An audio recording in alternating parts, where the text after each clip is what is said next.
August 9th. Ichen Jobai Sishiwu. A quiet morning over the city of Nagasaki.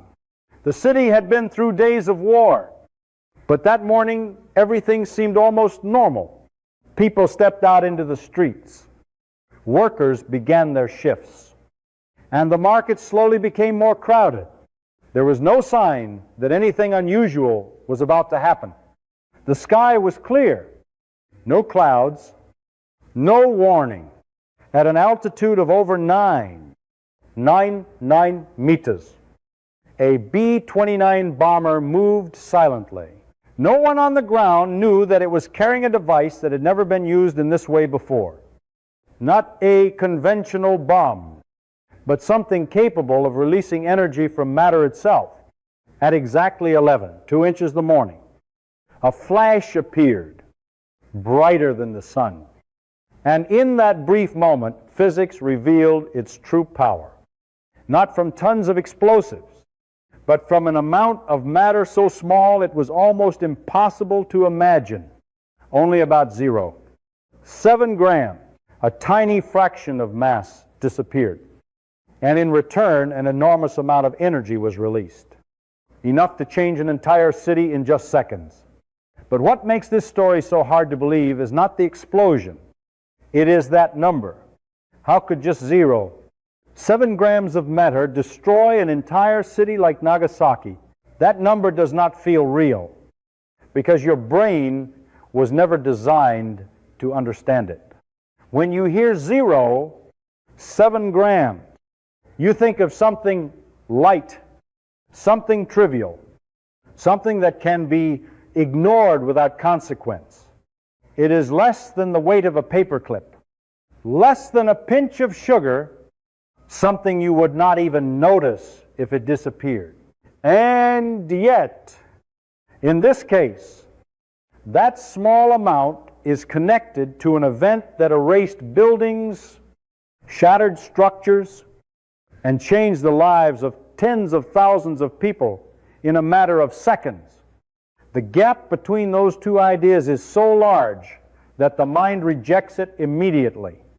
It feels like a mistake, or an exaggeration, or a simplification that hides the real truth. But the truth is not hidden. It is simply outside of what we are used to understanding. The problem begins with how we intuitively think about energy. In everyday life, energy always feels proportional to size. A small fire gives off a small amount of heat. A large explosion requires a large amount of fuel. And if you want more power, you assume you need more material.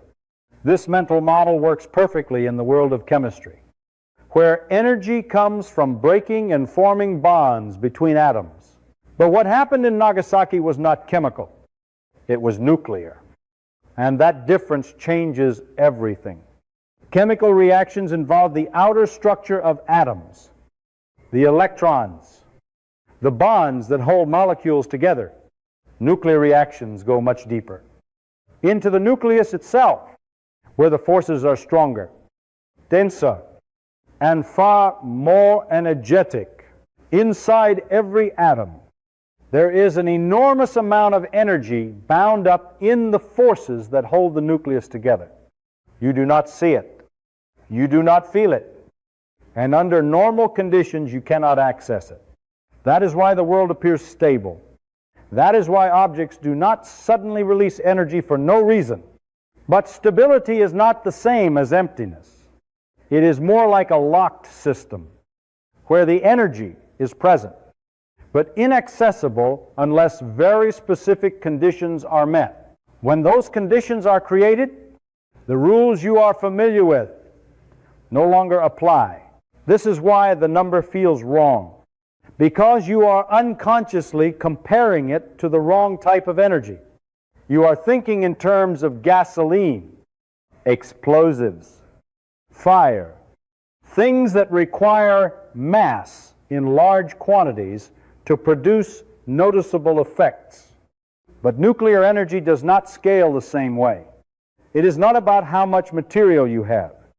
It is about how much of the internal structure of that material you can disrupt. A tiny change at the nuclear level can release more energy than a massive chemical reaction, simply because the energy density inside the nucleus is so much higher. There is also another layer to the confusion, and it comes from how we interpret the idea of mass itself. We tend to think of mass as something solid, something fixed, something that just sits there and takes up space. But in modern physics, mass is not just matter in the simple sense. It is a form of stored energy. What you are looking at when you see an object is not just substance, but energy in a stable configuration. That stability creates the illusion that mass and energy are separate things, when in reality they are two forms of the same underlying quantity. So when you hear that zero, 7 grams of matter were converted into energy. What you are really hearing is that a tiny fraction of a much larger energy reservoir was released. The number feels small only because you are measuring the mass, not the energy it represents. If you could directly perceive energy instead of mass, the situation would look completely different. That same zero, 7 grams, would not feel insignificant at all. It would feel overwhelmingly large, almost incomprehensible in scale. And this is where the intuition breaks down completely. Because once you accept that mass is energy, and that even a small amount of mass contains an enormous amount of it, the question shifts. It is no longer surprising that 7 grams could produce such destruction. What becomes surprising is that the world does not constantly explode around us. The only reason it does not is because the conditions required to unlock that energy are extremely rare and highly controlled. Without those conditions, the energy remains trapped, hidden in plain sight, inside every atom around you. So the number feels wrong, not because it is incorrect, but because it exposes a deeper truth about reality that we are not used to thinking about. It forces you to confront the idea that the objects you see every day are not just passive pieces of matter, but concentrated forms of energy, held together by forces that you rarely consider. And once you begin to see it that way, the story of Nagasaki stops being about a bomb and starts becoming about something much more fundamental. It becomes a story about what matter really is and what happens when you finally find a way to break it open. There is a reason one simple equation keeps appearing whenever we try to understand events like this, because it changes the way you see reality at the most fundamental level. E equals mc squared. At first glance, it looks harmless, almost too simple to carry any real weight. But hidden inside that equation is the explanation for why 7 grams of matter can produce destruction on the scale of an entire city. The key is not just that mass can become energy. It is how much energy is contained in even the smallest amount of mass. The speed of light, c, is an enormous number, about 300 million meters per second. And when you square that number, it becomes almost unimaginably large. That means every unit of mass is multiplied by a factor so big that the result no longer fits into everyday intuition. When you apply this to something like 7 grams, the result is not a small number at all. It is on the order of tens of trillions of joules of energy. To put that into perspective, without relying on abstract units, that amount of energy is comparable to the explosive force of tens of thousands of tons of TNT. In other words, something you'd normally ignore, something you would barely be able to feel in your hand, contains enough energy to reshape a city if it is fully released. This is not a trick of measurement or a coincidence. It is a direct consequence of how the universe is structured. Mass is not just matter. It is energy in a compressed and stable form. And E equals mc squared is the rule that connects the two. But the real shift is not in the numbers. It is in how you begin to interpret the world once you understand what the equation is telling you. Every object around you, every piece of matter, is holding on to an enormous amount of energy that is normally locked away. The reason you do not notice it is because that energy is not freely available. It is bound within the structure of the atom, stabilized by forces that prevent it from being released under ordinary conditions. That is why a table remains a table, why a rock remains a rock, and why the ground beneath your feet does not suddenly erupt with energy. Stability is the default state, but it is not the absence of energy. It is the containment of it. What Einstein's equation reveals is that the difference between a stable object and an explosive event is not the presence of energy, but access to it. The energy is always there. The only question is whether the conditions exist to unlock it. In chemical reactions, the energy you can access is limited because you are only rearranging electrons and breaking molecular bonds. In nuclear reactions, you are changing the structure of the nucleus itself, and that is where the scale of energy shifts dramatically. The forces inside the nucleus are so strong that even a small disruption can release energy on a scale that completely overwhelms anything you are familiar with in everyday life. This is why the equation changes everything. It removes the illusion that size determines power in a simple way. A large object is not necessarily powerful, and a small object is not necessarily weak. What matters is how much of the internal energy you can convert, and how quickly you can do it. In the case of Nagasaki, the process happened in a fraction of a second, which means the energy was not just large, it was released almost instantaneously. That is what transforms energy into destruction. It is not just the total amount, but the rate at which it is delivered. There is also a deeper implication that is harder to ignore once you see it. If mass and energy are interchangeable, then everything you see is part of the same system. The distinction between matter and energy is not as clear as it seems. What you perceive as solid and stable is simply energy that has taken on a particular form, held together by forces that keep it from changing. When those forces are disrupted, the form collapses, and the energy becomes visible in a way that is impossible to ignore. Light, heat, pressure, radiation, all of it is just different expressions of the same underlying reality. So when people say that 7 grams of matter were converted into energy, what they are really saying is that a tiny portion of that hidden energy was finally released. Not all of it, not even close. Just enough to demonstrate what the equation predicts. And once you understand that, the number stops being surprising in the way it was before. It becomes something else entirely. It becomes evidence. Evidence that the universe stores immense energy in the smallest places, and that under the right conditions, even the smallest amount of matter can reveal just how much power has been there all along. If you stop at the equation, you might think the story is simple.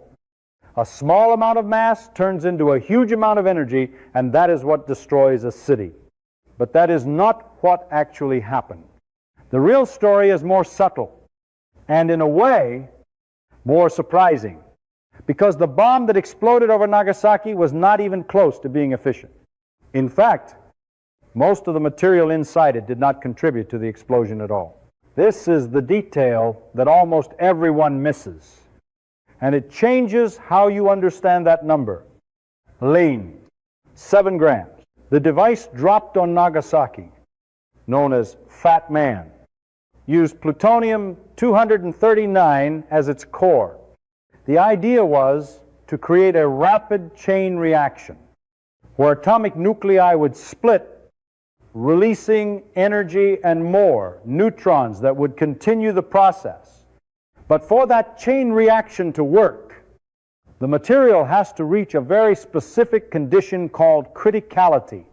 The atoms must be close enough together, and the reaction must happen fast enough that neutrons keep triggering new fissions before they escape. If the timing is off or the configuration is imperfect, the reaction stops prematurely, and most of the material never participates. That is exactly what happens in a real nuclear weapon. Even with precise engineering, the system is incredibly difficult to control perfectly. The reaction begins. Energy is released. The core heats up and expands. And as it expands, the conditions that sustain the reaction start to break down. The system essentially tears itself apart before all the fuel can be used. This means the explosion is self-limiting. It cannot consume all the material because the very energy it produces disrupts the conditions needed to continue the reaction. As a result, only a small fraction of the plutonium in the bomb actually undergoes fission. Estimates suggest that in the Nagasaki explosion, roughly 1 to 2% of the fissile material participated in the reaction. The rest was blown apart before it had the chance to split. And even within that small fraction, not all of the mass is converted directly into energy. The energy comes from the difference in mass between the original nucleus and the fragments it breaks into, a concept known as mass defect. This difference is tiny on a per-atom basis, but when multiplied across an enormous number of atoms, it becomes significant. When you add it all together, the total amount of mass that was actually converted into energy comes out to about 7 grams. Not kilograms, not even a large portion of the bomb, just a fraction of a gram. That is the true origin of the number. It is not the weight of the bomb. It is not the amount of plutonium inside it. It is the amount of mass that effectively disappeared and reappeared as energy during the reaction. This is where the story takes a turn that most people do not expect. Because if such a small amount of mass produced that level of destruction, then the immediate question is not how powerful the bomb was, but how much more powerful it could have been if the efficiency had been higher, if more of the material had undergone fission. The energy released would have increased dramatically. The limiting factor is not the total energy available in the material, but how effectively you can access it before the system disrupts itself. So the 7 grams is not just a measure of what happened, it is also a reflection of the limitations of the technology. It tells you that even one of the most destructive weapons ever used only tapped into a tiny portion of the energy stored in its own material.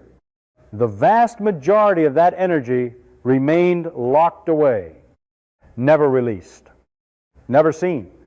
In that sense, the explosion over Nagasaki was not the full expression of what was possible. It was only a partial glimpse.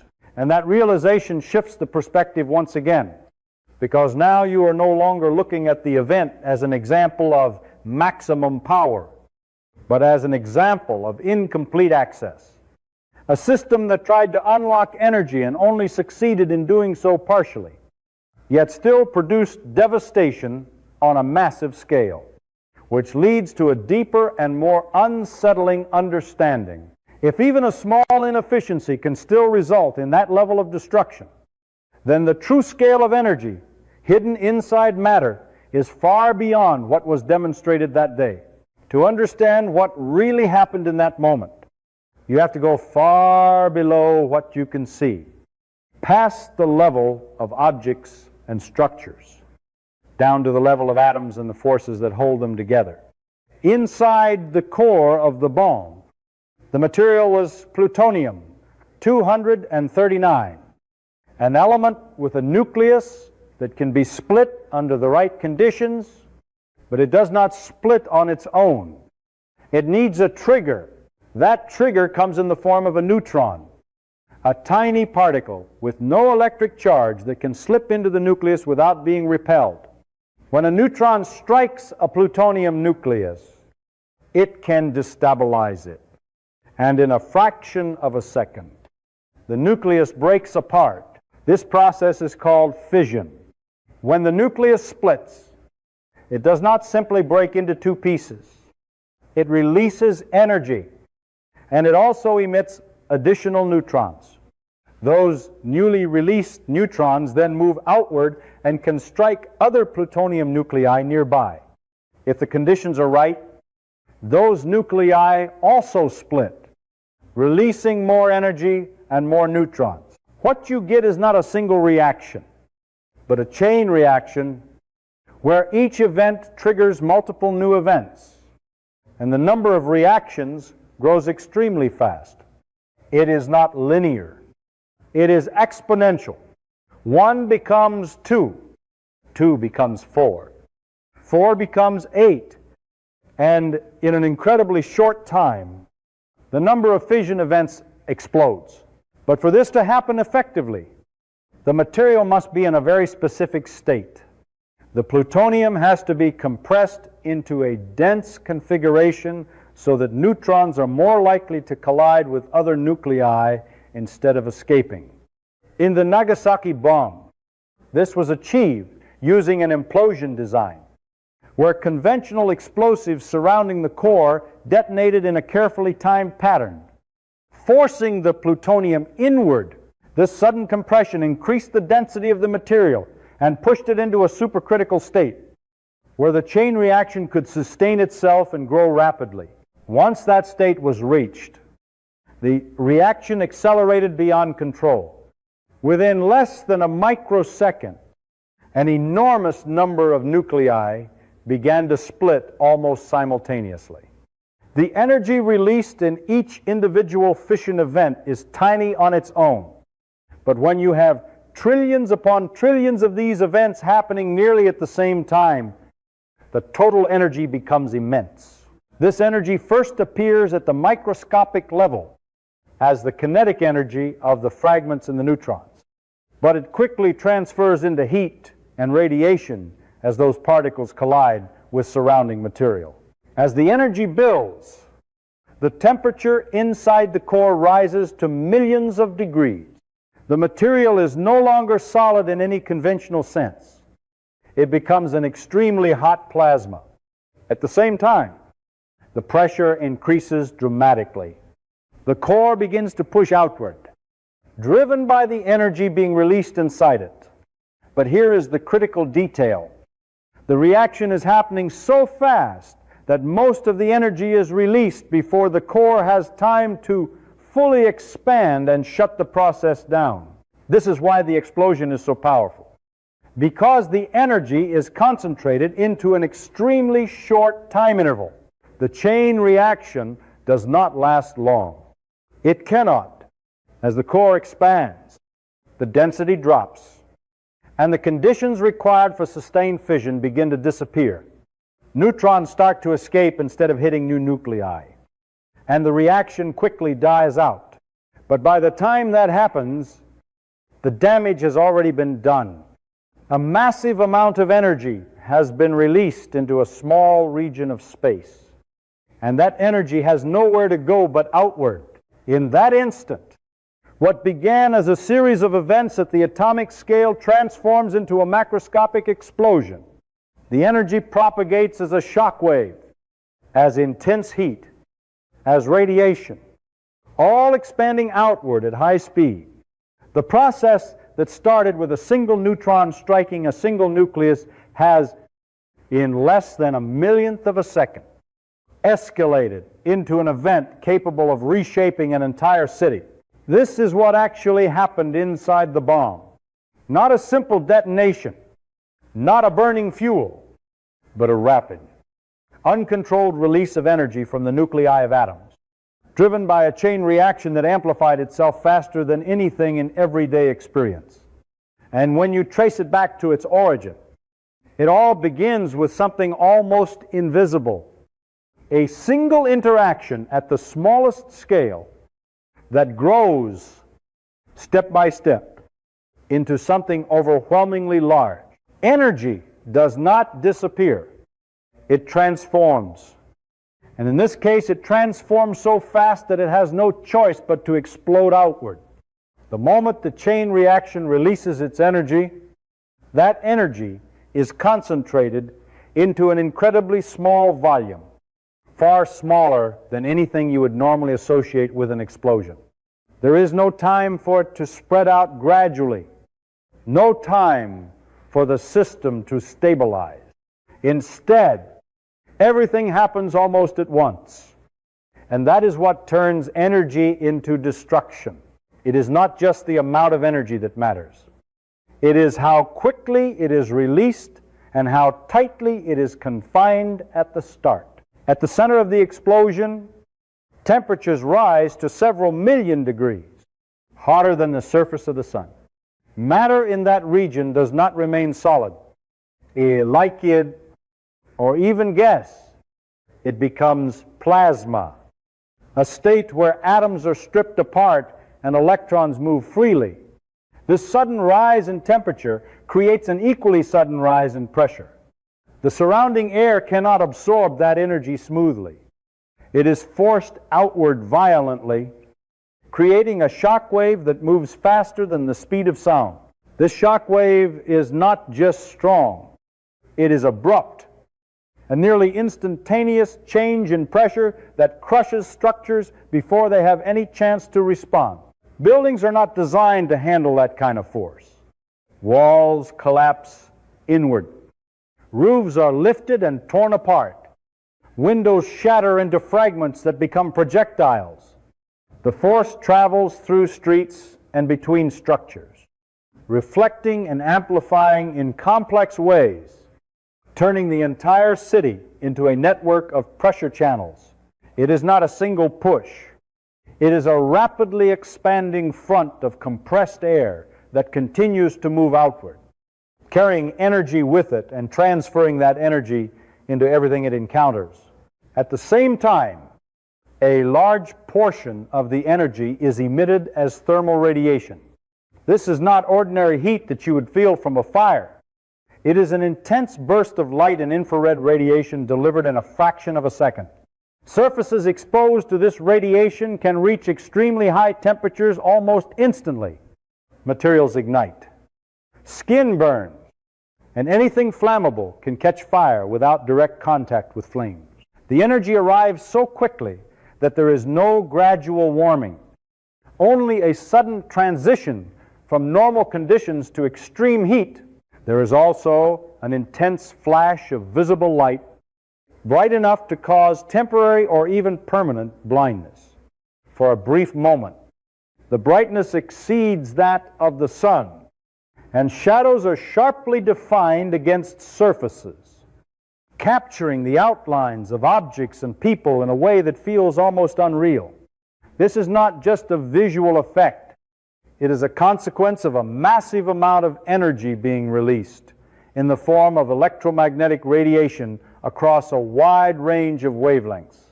In addition to the blast and heat, there is ionizing radiation. High-energy particles and gamma rays emitted during the reaction.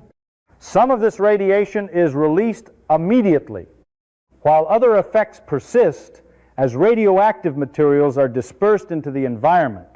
This adds another layer to the impact, one that is not always visible in the initial moment, but continues to affect the surroundings long after the explosion itself has passed.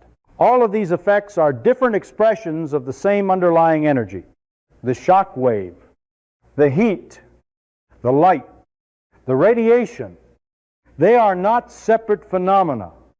They are the result of a single process: the rapid conversion of a small amount of mass into energy and the equally rapid distribution of that energy into the surrounding environment.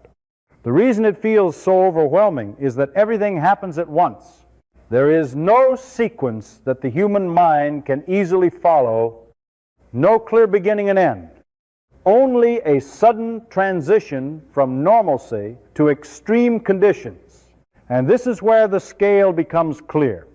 The destruction is not caused by a single mechanism, but by multiple forms of energy acting simultaneously, reinforcing each other and amplifying the overall effect. The blast weakens structures. The heat ignites, fires. The radiation damages at a microscopic level, and together they create a situation where recovery is not immediate or simple. It is not just an explosion. It is a complex interaction of energy with matter, unfolding in real time.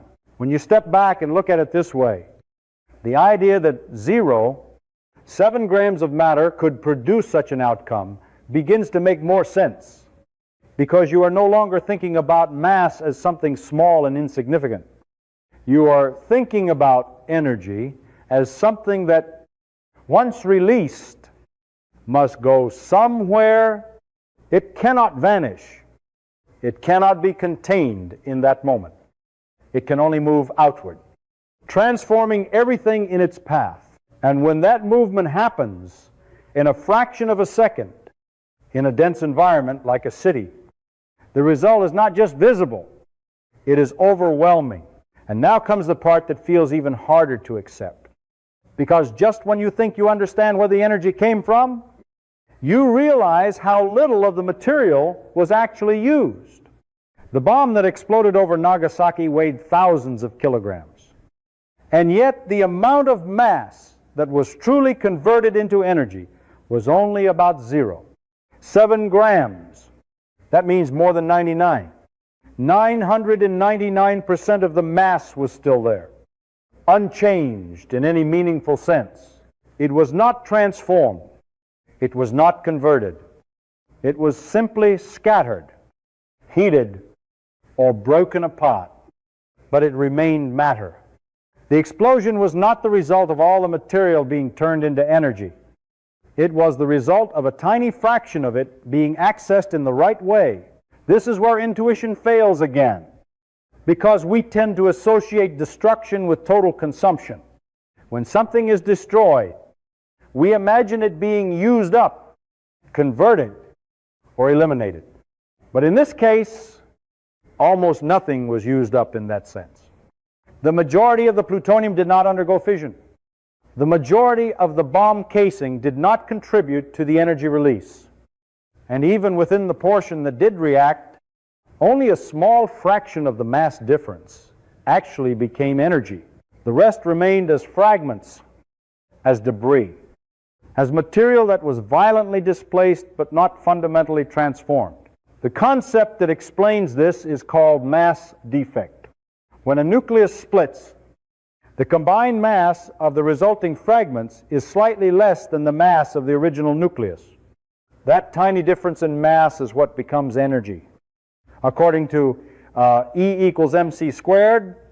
But the key word here is tiny. On the scale of a single atom, the difference is almost unimaginably small. It is only when you multiply that difference across an enormous number of atoms that it adds up to something significant. Even then, the total mass that disappears is still less than a gram. So what you are really seeing in Nagasaki is not a massive conversion of matter into energy, but a highly selective extraction. A system that managed to access a small portion of the energy stored inside atomic nuclei and release it very quickly. The rest of the energy remains locked away, still present in the matter that did not participate in the reaction. This is why the number is so important, because it tells you not just how much energy was released, but how much was left behind. If you follow this logic to its conclusion, it leads to a realization that is difficult to ignore. If such a small fraction of mass can produce that level of destruction, then the total amount of energy contained in the original material must be vastly larger than what was actually released. In other words, the explosion you are observing is not the full capacity of the system. It is only a partial demonstration. The bomb did not reach its theoretical maximum. It reached a practical limit determined by how quickly the reaction could proceed before the system disrupted itself. This changes the way you think about the relationship between mass and energy. It is not just that mass can become energy. It is that most of that energy is normally inaccessible. The stability of matter is not because it lacks energy, but because the pathways to release that energy are restricted. Nuclear reactions provide one of the few ways to access it, and even then, they do so inefficiently. The process is constrained by timing, geometry, and the physical behavior of the material as it reacts and expands. There is also a psychological shift that comes with this understanding. The number 0, 7 grams, no longer feels like the total cause of the explosion. It feels like a glimpse into something much larger. It represents the portion of energy that was unlocked, not the total energy that exists. And once you see it that way, the scale of what remains hidden becomes more significant than what was actually released. The fact that more than 999% of the mass remained as matter suggests that the true energy content of that system is far beyond what was demonstrated in that moment. So the real shock is not just that a small amount of mass caused so much destruction. It is that almost all of the mass did not. The event is not an example of complete conversion. It is an example of partial access. A system that briefly opened a window into the energy stored within matter released a fraction of it, and then closed again as the reaction shut down. And that leaves you with a final perspective that is difficult to ignore. If this is what happens when you access a tiny fraction of that energy, what does it say about the energy that remains locked inside everything around you? In the end, the story is not really about a bomb, and it is not even about a city. It is about what matter truly is and how little of it we actually understand in our everyday lives. When you hear that 0, 7 grams of mass were converted into energy, it sounds like a technical detail, something specific to a single event in history. But the deeper truth is that this is not an exception. It is a demonstration of a rule that applies everywhere. Every object you see, every surface you touch, every part of your own body is made of matter that contains energy far beyond what you ever experienced directly. The only difference is that most of the time, that energy remains locked, stable, and invisible. What Nagasaki revealed was not just destructive power. It revealed the structure of reality in a way that is difficult to ignore once you see it clearly. Matter is not solid in the simple sense we imagine. It is a form of energy held together by forces that maintain its stability. Those forces are incredibly effective, which is why the world appears consistent and predictable. But they are not absolute. Under the right conditions, they can be disrupted. And when they are, the energy that was hidden becomes visible in the most extreme way possible. This changes the meaning of scale. We tend to think that large effects require large causes, that something massive must be behind something powerful. But at the fundamental level, that is not always true. A small change in the right place, at the right scale, can produce effects that seem completely out of proportion. The reason is not that the effect is too large. It is that our intuition is based on experiences that do not include access to the deepest layers of physical reality. Once you reach those layers, the rules shift, and what seems impossible begins to make sense. There is also a kind of silence in this realization that is easy to overlook. The world around you does not constantly remind you of the energy it contains. It remains calm, is stable and predictable, allowing you to move through it without thinking about what lies beneath. But that calm is not emptiness. It is restraint.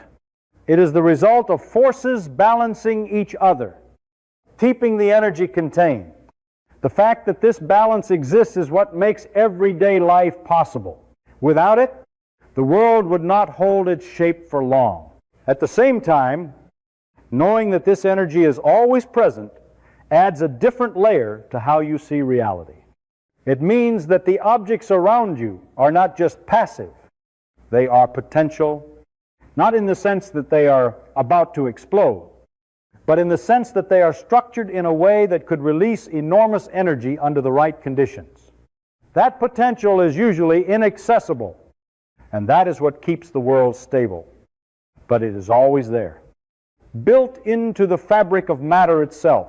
So when you return to that number, lean, 7 grams, it no longer feels like a strange anomaly. It feels like a small window into something much larger.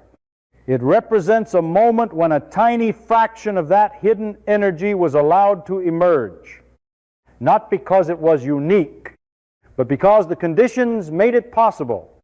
And once you understand that, the focus shifts away from the event itself and toward the underlying principle. The bomb did not create energy.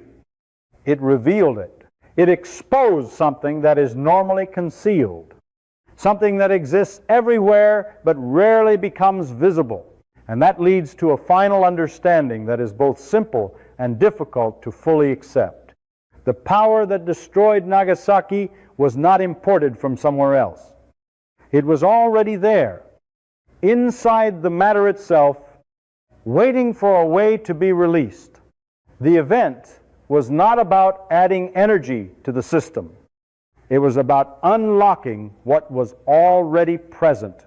And if that is true, then the world you see every day is not just a collection of stable objects. It is a vast network of stored energy, held in place by the laws of physics, quiet, contained, and almost completely hidden from view. So the real question is no longer how 7 grams of matter could destroy a city. The real question is how much energy is silently stored in everything around you, and what it would take to ever see it again.